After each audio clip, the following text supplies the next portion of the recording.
Olá, você está na TV Oficina, meu nome é Cauê Mota e esse é o Oficina News. Aproveitando o momento de grande mobilização popular, o Oficina News de hoje vai falar sobre os movimentos populares no Brasil e no mundo. Para conversar com a gente, mais uma vez, o diretor pedagógico da Oficina do Estudante, Célio Tazinafo. Célio, muito obrigado pela sua participação. Eu é que agradeço. Célio, o que a gente pode ver nos movimentos populares atualmente são jovens reivindicando diversas coisas, mas esses jovens talvez não conheçam realmente a história dos movimentos populares pelo Brasil. Gostaria que você contasse um pouco mais para a gente sobre os movimentos. A gente tem de pensar que há movimentos que não envolvem necessariamente grandes mobilizações e grandes contingentes de pessoas nas ruas. Então, muitas vezes diz, o Brasil não tem movimento. Todo país tem movimentos. Esses movimentos aparecem de forma diferenciada. Se nós formos pensar em movimentos de mobilização de massas, o século XX tem bastante desses momentos. Então, basta lembrar o momento que antecedeu ao golpe militar de 1964, quando tínhamos marchas com Deus, pela família e pela propriedade contra o governo do João Goulart, e marchas a favor do governo do João Goulart, das reformas de base, e que acabou sendo sufocado pelo golpe militar. Depois temos movimentos durante a ditadura, que levam até um recrudescimento do regime com o AI-5, e os movimentos que levam a uma abertura. E o principal deles é a campanha pelas diretas já, que, se a gente for pensar, não foi vitoriosa porque a emenda Dante de Oliveira não foi aprovada, mas garantiu uma mobilização muito grande depois de uma ditadura que tinha desmobilizado os setores mais, vamos dizer, politizados do país.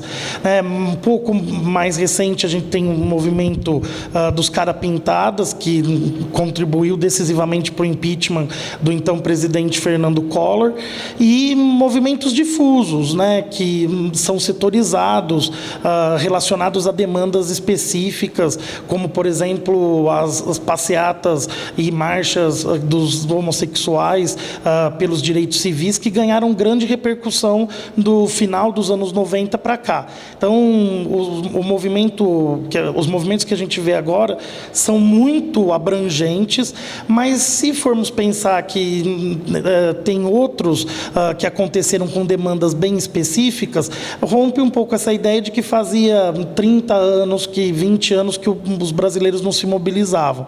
É que, dessa vez, as coisas estão mais difusas, com uma mobilização de setores bastante diferentes.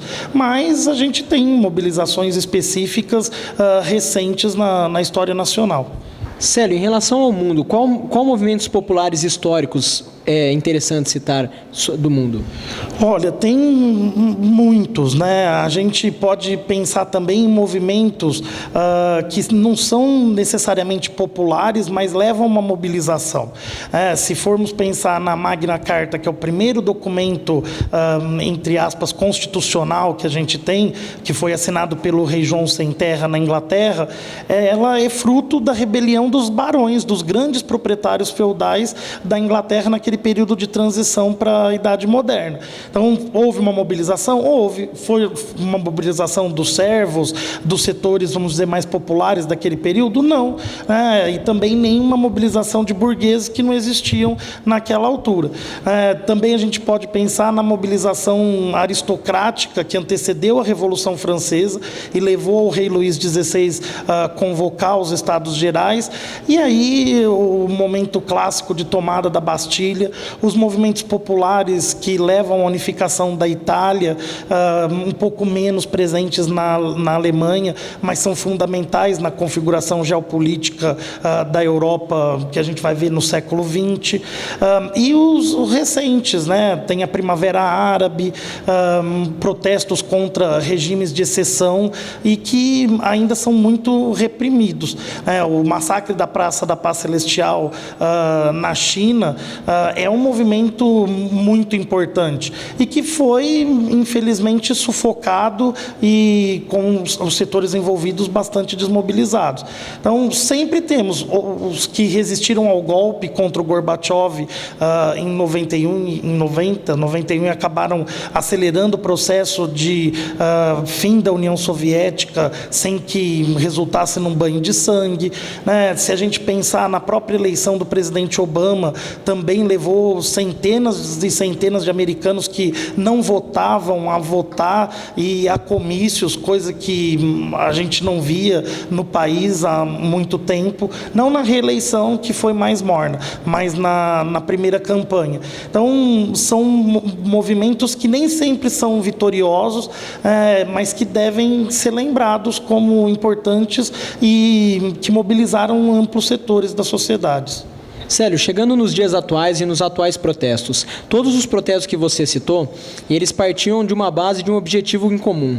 Hoje em dia, nós começamos a ver os protestos reivindicando inicialmente o valor da tarifa dos ônibus, do transporte público, e depois diversas opiniões, diversas reivindicações. Você acha que essa falta de um objetivo em comum, ela é prejudicial aos manifestos? Eu acho que tende a diminuir o volume de participantes. É lógico que causas importantes como a melhoria da educação básica, acesso à universidade, melhoria no sistema de saúde, diminuição da corrupção, são objetivos constantes. Não dá para dizer, olha, vamos conseguir chegar ao ponto perfeito de forma que não vai precisar mais ninguém se mobilizar nesse sentido. Agora, se nós não temos uma reivindicação pontual, direta, a mobilização fica mais difícil.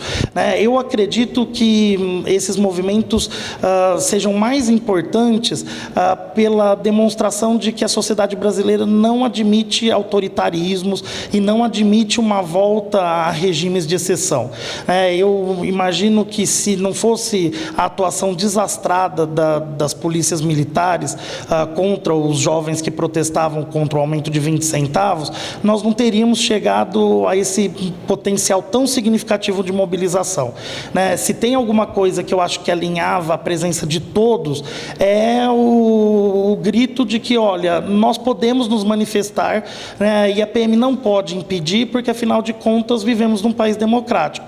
É óbvio que tem setores no interior desses movimentos mais radicais, que é o que tudo indica são minorias, partem para saques, para destruição de até patrimônio público, como a Assembleia Legislativa do Rio, mas a grande maioria foi às ruas para dizer que eles podem ir às ruas sempre que estiverem insatisfeitos. E se não tivéssemos bala de borracha, gás lacrimogênio, spray de pimenta, com certeza seria mais difícil mobilizar tanta gente. Fosse em torno dos 20 centavos, ou em torno do combate à corrupção, ou do projeto de emenda constitucional que diminui o poder do Ministério Público. Isso tudo serve para agregar, os mais variados setores. Mas acho que o recado é, olha, podendo, necessitando e a sociedade desejando, pode ir para as ruas. Célio, até onde você acha, até onde você acredita que esses movimentos populares podem influenciar nas decisões dos políticos ou na mudança de um país? Eles podem ser decisivos não imediatamente. Na falta de uma reivindicação mais precisa, eles podem garantir que os problemas ganhem a pauta das autoridades e passem a ser discutidos com mais seriedade durante os processos eleitorais.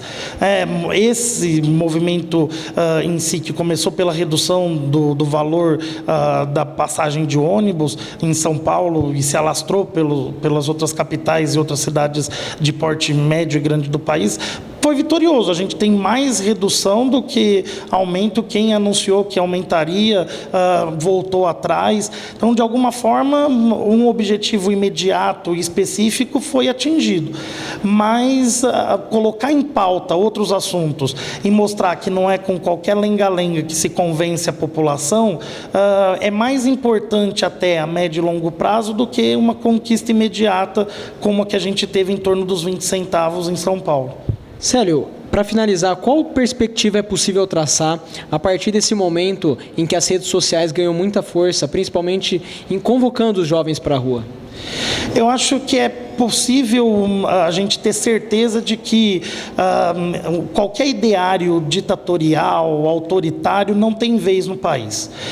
Então, independente do que se reivindique, independente do que se quer mais imediatamente, a população não está disposta a não ser ouvida, a ser deixada de lado. E isso eu acho mais importante. Então, se pode modular as pautas do Congresso, se pode modular os debates eleitorais, esses movimentos são, sem dúvida, vitoriosos.